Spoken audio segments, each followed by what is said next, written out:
Hi, welcome to part 2 of the Mayhem Triple level editor tutorial. Today we're going to talk about entities.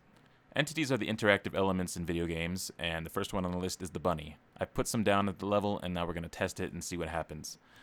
And as we can see now, there are bunnies in the level, and the game is starting to take shape.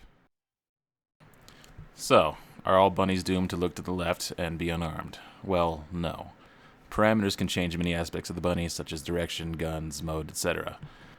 Please take note, though, that until you press the little green Accept button, the entity that you've selected will not be updated. The new settings, however, will immediately take effect with any new entities placed on the map. So, if you want to give Bunny a gun, change the gun to 1. The list is down here. And now, the tool, the Bunny tool, is now a bunny with a gun facing right. Right-clicking on the square that an entity exists in will delete it. Note this checkbox here, Hide Entities, which will let you see through the entities and paint tiles below them. Very useful later on. This right here is an electric switch, and it has lots of more complicated uses. Going into the electric door entity, pasting it here, and now we have to use what's called ID values. Trigger ID right here. You can see the descriptions whenever you click on any of these parameters that will give you any relevant information. Now, triggers usually use this ID value to match, but the electric switch uses its own parameter, which allows it to be triggered by a trigger without triggering its own set of entities.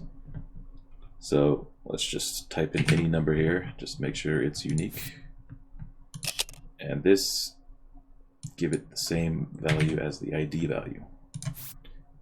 And for shorthand, you don't want to change the value on every single one of these. You can press the V button while hovering over, which is paste. You can also press the C button to copy the entity's values into the editor. Electric doors are set to be open at the start, so let's change the parameter of Start Activated to 1. Now we can copy and paste these attributes to the other doors, like I showed you. Now we press play, and suddenly we're trapped until we use the switch, and it closes. Also fundamental in scripting levels is triggers, which are like electric switches but invisible and activate on collision. They start horizontally by default, but with the parameter you can change it to vertical. And they can do the same things that the electric switch can do. Just match the ID value to the one we set earlier. That will show up on the entity box area. Press play, and now it will open just from collision. Another good example. Let's give this an ID value of anything else aside from 50. Anything.